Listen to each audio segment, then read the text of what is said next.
Hello, I'm Mandy and this is Heavenly Bath Treats. Today we are starting the first soap in my new series.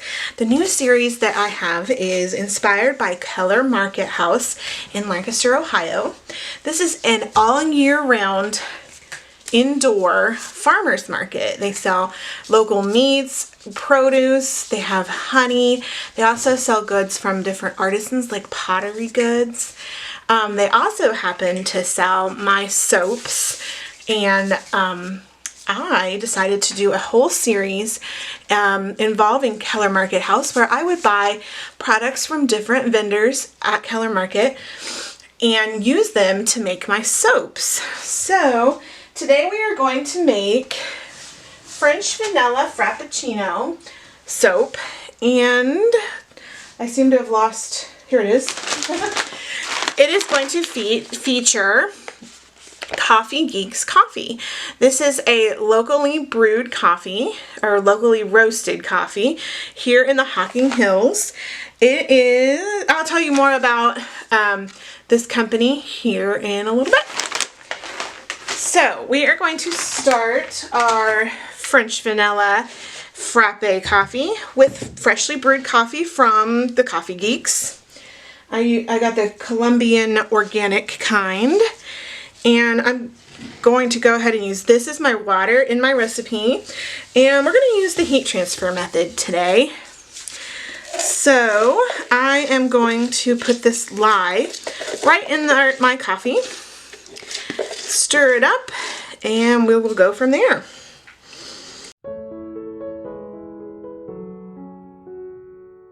Alright, we're pouring my hot coffee lye into my solid butters and oils, and we'll stir that up to melt. I think I'm going to go ahead and make this coffee this soap a vegan soap, because so many of the others that I'm going to be making will not be vegan. So we're going to make sure that we have that option with this soap.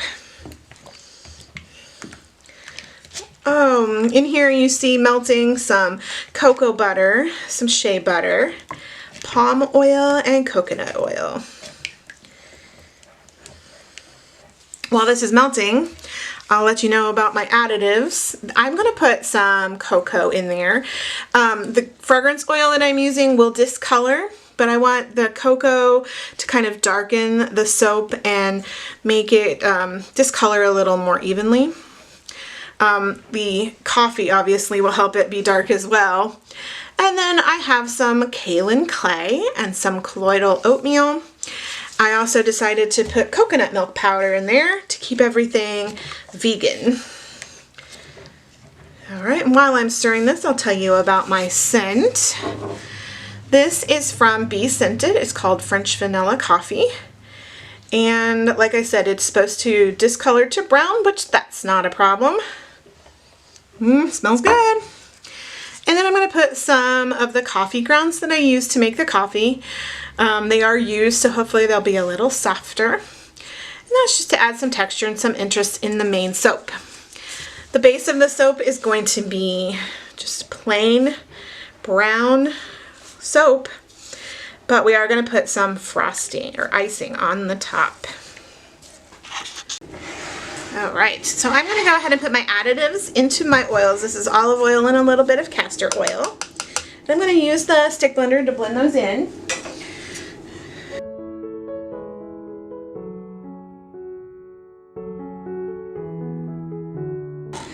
And as usual, there are a little bit of cocoa butter in there that's not dissolved, but I'm going to go ahead and put in my oils in here and blend it in.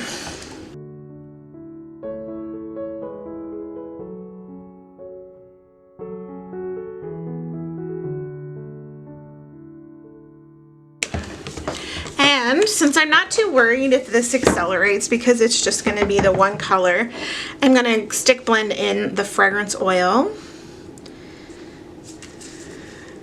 And I will go ahead and add the coffee grounds in as well.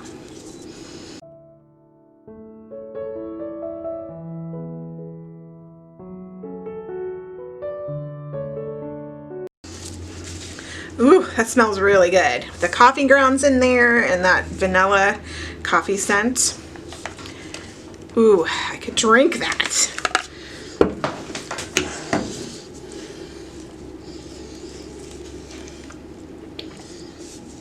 Scraping the edges, just making sure that I get all the oils mixed in with the fragrance oil.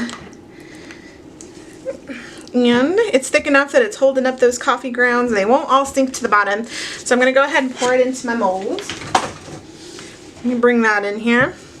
We're just going to use my, the wider Nurture soap mold that I have. I do have a new Tall Skinny mold that I'm excited to use in this series. Look at that beautiful chocolatey color. That should fill me right up to the top. Oh, this is going to be a good one.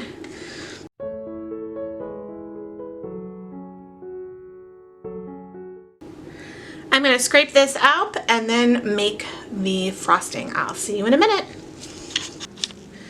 Okay, this is getting pretty thick. It's not even jiggly. And I've got my icing made. It's kind of thin, but I'm going to go ahead and get started. When I do the clear tip or the circle tip like this, I don't like it to get too thick. So I was going to tell you, I didn't put any scent in the frosting. I wanted to tell you that. And I wanted to tell you about Coffee Geeks Coffee. They originally started in Columbus, Ohio, which is the capital of Ohio. So it's a more metropolitan area. And they have moved to the Hocking Hills area to grow their business, and that's more of a rural area. So that's exciting for them. I'm assuming that they quit their day jobs. I don't know. That would be cool. But it's run by a married couple. They've been married for 19 years. And they have 2 daughters and 4 grandchildren. And they run this coffee roasting business out of their house. They do get their coffee from sustainable sources, and they get them from the farmers directly in Africa, Asia, and Latin America. And I'm going to refill this. The coffee that I use is from Colombia. So, interesting story. I had mailed my great aunt some soap around Christmas time. She had commented on one of my Facebook posts, so I sent her some of my soap, kind of like a little Christmas gift, and she wrote back a thank you note, which was super sweet of her. But in that note, she was telling me that my great grandma, her mother, would make soap in the fall when they butchered. So I'm assuming that she rendered the fat from whatever it is that they were butchering. And she said that she cooked this, it was lye soap, and she cooked it in a big black kettle. And then she cut it into squares with a corn knife. I'm not sure exactly what a corn knife is, but I will do some research. I thought that was really cool. And she put it in the smokehouse to cure or dry. So I imagine that it wasn't scented, but that it would be smoky since she put it in the smokehouse to cure. Anyway, I thought that was so cool. My great grandmother soaped.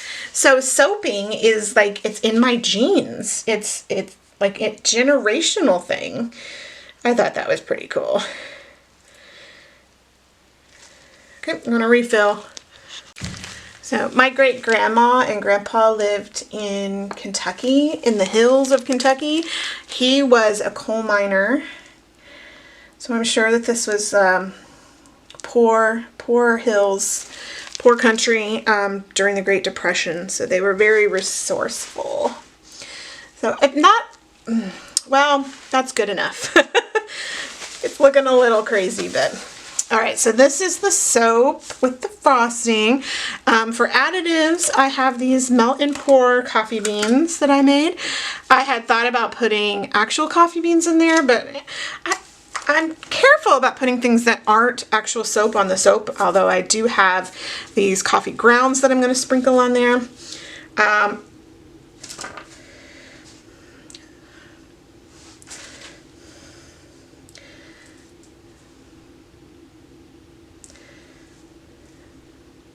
really excited about this soap series. I have plans to, I'm not lining these up,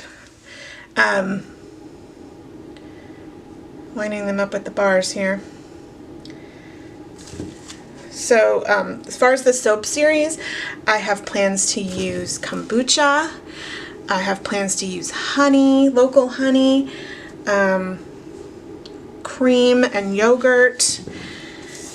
What else? Some botanicals that were grown around here. It's going to be really, really neat.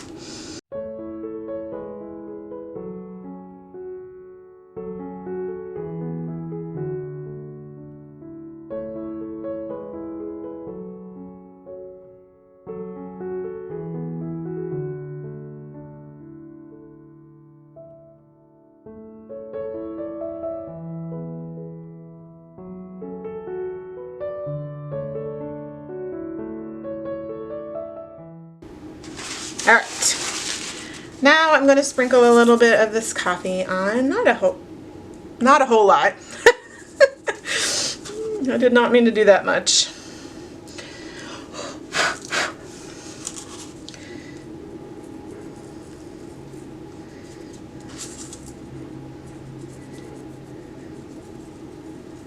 And there we have it, our French Vanilla Frappuccino Keller Market House soap. All right, I will see you tomorrow for the cut.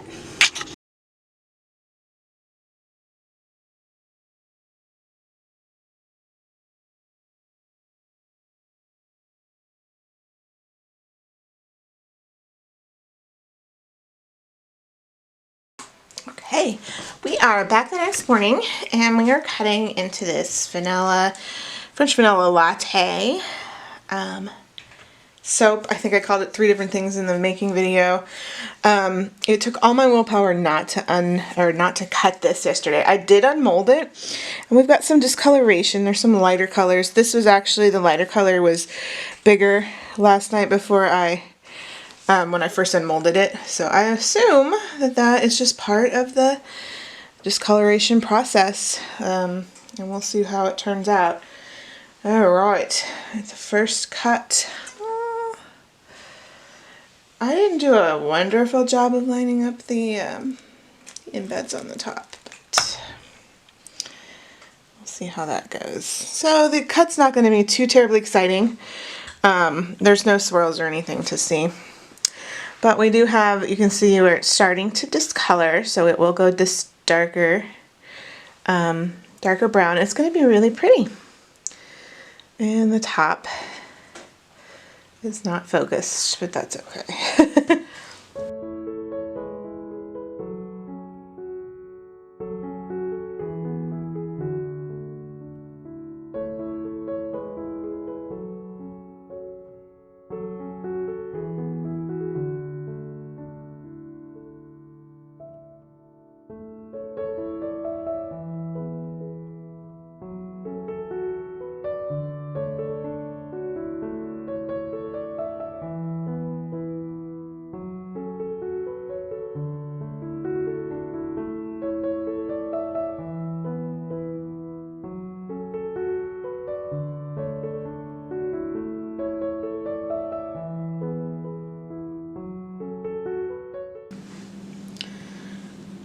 There we have it.